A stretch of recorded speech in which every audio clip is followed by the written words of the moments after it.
اللہ کریم نے قرآن کریم میں حضور علیہ السلام کو یاد رکھیے گا، اللہ کریم کی نعمت عظمیٰ ہیں اور رحمت کبریٰ ہے۔ حضور علیہ السلام اللہ کی سب سے بڑی رحمت ہے، بلکہ رحمت للعالمین ہے، اور حضور علیہ السلام اللہ تعالیٰ کی نعمت کبریٰ ہے۔ اللہ کریم نے جا بجا قرآن کریم میں حضور علیہ السلام کی شان کا ذکر فرمایا، حضور کی نبوت اور رسالت کا ذکر فرمایا، حضور علیہ السلام کی ولادت اور حضور کی تشریف آوری کا بھی ذکر فرمایا۔ کہیں اللہ کریم مومنین سے خطاب فرماتا ہے اور فرماتا ہے لقد من اللہ علی المؤمنین اذ بعث فیہم رسولا۔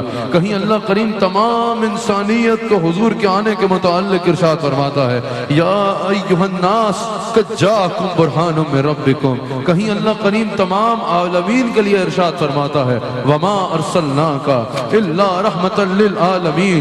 اور کہیں خود صاحب میلاد یعنی حضور علیہ السلام کو مخاطب فرماتا ہے اور فرماتا ہے یا ایھا النبی انا ارسلناک شاہدا ومبشرا ونذیرا وداعیا الی اللہ باذنہ وسراجا منیرا۔ ان آیات سے جو میں نے تلاوت کی اور دیگر کئی آیات میں جن میں اللہ کریم نے حضور علیہ السلام کی آمد کا ذکر فرمایا، حضور کی ولادت کا ذکر فرمایا، حضور کی میلاد کا ذکر فرمایا، ان سے پتہ چلا کہ حضور علیہ السلام کی آمد کا ذکر کرنا، حضور علیہ السلام کی ولادت کا ذکر کرنا، حضور علیہ السلام کی نبوت اور رسالت کا ذکر کرنا، حضور علیہ السلام کے مناقب کو بیان کرنا، حضور علیہ السلام کی عظمت و شان کو ذکر کرنا، یہ صرف جائز ہی نہیں ہے، ان کی محافل سجا کر ان کو بیان کرنا یہ صرف جائز ہی نہیں بلکہ یہ اللہ کریم کی سنت ہے اور قرآن کا وتیرہ ہے، قرآن کا طریقہ ہے۔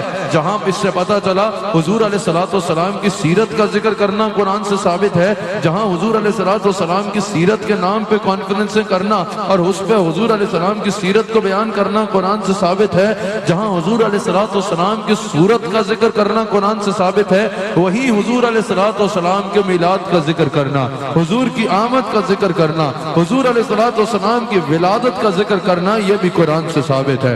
آج تو ربیع الاول کا مہینہ ہے، بالخصوص یہ جو ربیع الاول کے پہلے 12 دن ہوتے ہیں اہل ایمان کے ہاں ایک عجیب خوشی کا ماحول ہوتا ہے، ہر طرف ایک بہار آئی ہوتی ہے، اہل ایمان نے اپنے گھر سجائے ہوتے ہیں۔ میں ابھی کراچی میں وہاں سے نکلا گھر سے اور یہاں تک پہنچا تو میں نے دیکھا کہ کراچی کا گلی گلی سجی ہوئی ہے، چارے مقام پہ پورے محلے سجے ہوئے ہیں، پوری عمارتیں لوگوں نے سجا رکھی ہیں۔ اگر کوئی پوچھے بھائی یہ کیا ہو گیا ہے، پورے گھر سجائے ہیں، محلے سجائے ہیں، بتاؤ نا کون آج یہاں پر ان لمحات میں خوش بیٹھا ہے، کس نے اپنے گھر پہ سب جھنڈے لگائے ہوئے ہیں، کس نے اپنے گھر کو سجایا ہوا ہے۔ آج ایک عجیب خوشی کا ماحول ہے۔ یہ تو میرے آقا علیہ السلام کی ولادت کے لمحات ہیں۔ ہمارے لیے سال میں اس سے بڑھ کے خوشی کا موقع اور کوئی نہیں ہوتا۔ بتاؤ اس سے بڑھ کے خوشی کا موقع کوئی ہوتا ہے؟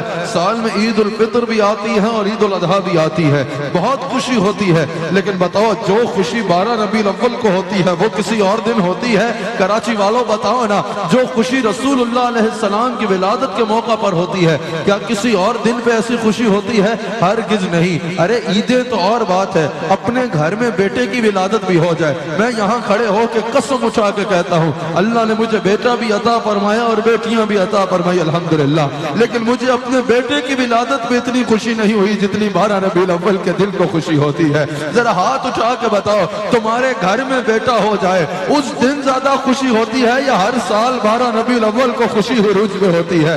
جو خوشی حضور کے میلاد کی ہوتی ہے وہ کسی دن اور نہیں ہوتی۔ ہمارے گھر میں کوئی خوشی ہو جائے، بڑی سے بڑی نعمت بھی مل جائے، جو نعمت حضور ہے ویسی نعمت کوئی نہیں ہے۔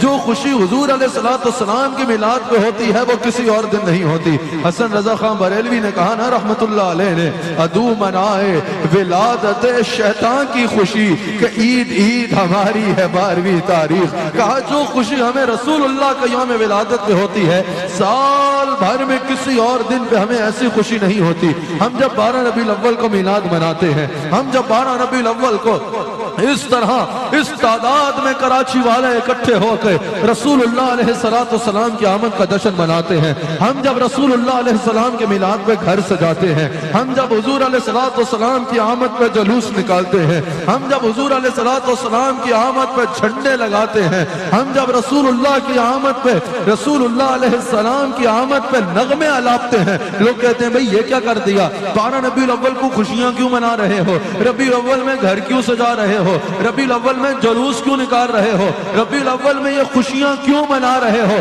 ارے بھائی مجھے بتاؤ، نعمت کے ملنے پہ خوشی منائی جاتی ہے یا غم کیا جاتا ہے؟ نعمت کے ملنے پہ چراغاں کیا جاتا ہے یا اندھیرا کیا جاتا ہے؟ نعمت کے ملنے پہ خوشی کا اظہار کیا جاتا ہے یا ماتم کیا جاتا ہے؟ جواب یہ ہے نعمت کے ملنے پہ خوشی کا اظہار کیا جاتا ہے، نعمت کے ملنے پہ چراغاں کیا جاتا ہے، نعمت کے ملنے پہ مسکرایا جاتا ہے، نعمت کے ملنے پہ شریعت کے حدود میں رہ کے خوشی کا ہر اظہار کیا جاتا ہے، کیونکہ لقد من اللہ علی المؤمنین اذ بعث فیہم رسولا سے بھی پتہ چل رہا ہے حضور سے بڑھ کے نعمت اور کوئی نہیں ہے۔ اور اللہ فرماتا ہے وَأَمَّا بِنِعْمَةِ رَبِّكَ فَحَدِّثْ، ہماری نعمتوں کا خوب سے خوب چرچا کرو۔ حضور علیہ السلام سے بڑی نعمت اور کوئی نہیں، اس لیے ہم حضور سے بڑھ کے خوشی کسی اور کی نہیں مناتے۔ یہی وجہ ہے کہ 12 ربیع الاول کے آتے ہی ہمارے چہرے بھی مسکراہٹ سے سج جاتے ہیں، ہمارے گلی محلے سج جاتے ہیں، ہمارے گھر سج جاتے ہیں۔ لیکن ایک بات کہوں، جب ہم میلاد مناتے ہیں نا تو آپ کو تعجب نہیں ہونا چاہیے، کیونکہ جب آپ میلاد نہیں مناتے تو ہمیں تعجب نہیں ہوتا۔ ہم اپنا عقیدہ فالو کرنے والے لوگ ہیں، ہم لڑائی جھگڑے والے لوگ نہیں ہیں، ہم تکفیری لوگ نہیں ہیں، لڑائی جھگڑے والے لوگ نہیں ہیں، ہم اپنا عقیدہ گج وج کا بیان کرتے ہیں۔ لیکن جب ہم میلاد مناتے ہیں نا، ہم نے گھر سجانا یہ تو نہیں کہا کہ فرض ہے، ہم نے یہ تو نہیں کہا کہ لڑیاں لگانا فرض ہے، ہم نے یہ تو نہیں کہا کہ میلاد پہ جھنڈے لگانا فرض ہے، ہم نے یہ بھی نہیں کہا کہ میلاد پہ جلوس میں آنا فرض یا واجب ہے۔ ہم نے تو کہا ہے خوشی ہوئی ہے، اس خوشی کو محسوس کرو، اور شریعت میں جس چیز کی ممانعت نہیں ہے اس انداز میں اس کا اظہار کر دو۔ جھگڑا اس بات کا نہیں کہ تم مناتے کیوں ہو، مناتے کیوں نہیں ہو، مسئلہ تب بنتا ہے جب ہم خوشی مناتے ہیں، جائز طریقے سے مناتے ہیں اور تمہیں الجھن ہو جاتی ہے۔ تو بھائی سنو، ہم جب خوشی مناتے ہیں نا تو تمہیں تعجب نہیں ہونا چاہیے، کیونکہ تم جب خوشی نہیں مناتے تو ہمیں تعجب نہیں ہوتا۔ اس کا بڑا انسان سا سمپل سا معاملہ ہے، سمپل سی بات آپ کے آگے کروں گا تاکہ آپ سمجھ لو۔ جب کوئی خوشی نہ منائے نا تو لڑا جھگڑا نہ کرو، اس میں تعجب نہیں ہونا چاہیے، بلکہ تم بڑھ چڑھ کے خوشی منایا کرو۔ میرے گھر میں جس دن بچے کی ولادت ہوئی نا، اس دن مجھے یہ مسئلہ سمجھ آیا۔ میرے گھر میں بچے کی ولادت ہوئی، خوشی میں نے منائی، خوشی میرے رشتہ داروں نے منائی، خوشی میرے دوستوں نے منائی، خوشی میرے سے محبت کرنے والوں نے منائی۔ اغیار نے اس کی خوشی نہیں منائی، اس کی وجہ کہ جس کا میرے سے تعلق ہے وہی خوشی منائے گا نا۔ آپ کے گھر میں بچہ ہو اور آپ مزار قائد میں کسی رکشے کو روکیں اور اس سے لڑنا شروع ہو جائے، میرے گھر میں بچہ ہے اور تم خوشی نہیں منا رہے، وہ بوئے گا بھائی بچہ تیرا، خوشی میں کیوں مناؤں، خوشی تیرے گھر کی، خوش میں کیوں ہوں، تیرے گھر کی خوشی ہے، تو خوش ہونا۔ یہ میلاد رسول اللہ کی ولادت کی خوشی ہے، تم سے گلہ نہیں، یہ بھی وہی منائے گا جس کا میرے رسول کے ساتھ تعلق ہوگا۔ یہی تو وجہ ہے کہ تعلق رکھنے والے آج جھوم جھوم کے کہہ رہے ہیں نثار تیری شہر پہل پر ہزاروں عیدیں ربیع الاول، اے نثار تیری شہر پہل پر ہزاروں عیدیں۔ ویسے دیکھو فوراً ہوا کو بھی وجد آ گیا۔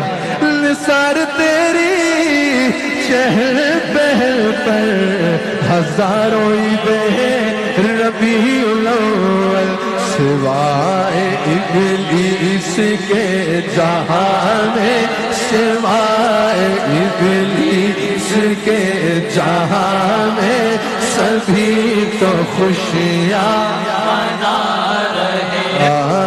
ابلیس کے جہاں میں سبھی تو خوشیاں منا رہے ہیں۔ یہ کون بلکہ قرار آیا، یہ کون چالے بہار آیا۔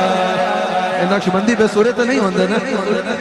یہ کون بلکہ قرار آیا، یہ کون جانے بہار آیا، یہ کون جانے بہار آیا، یہ کون جانے بہار آیا۔ دلوں کے چہرے نکھرے نکھرے کلی کلی میں، گفتگی ہے۔ ہاں کرم کے بادل برس رہے ہیں، دلوں کی کھیتی ہری بھری ہے، یہ کون آیا کہ ذکر، ہاں تو چاہ کے کہو، یہ کون آیا کہ ذکر جس کا، یہ کون آیا، یہ کون آیا، یہ کون آیا کہ ذکر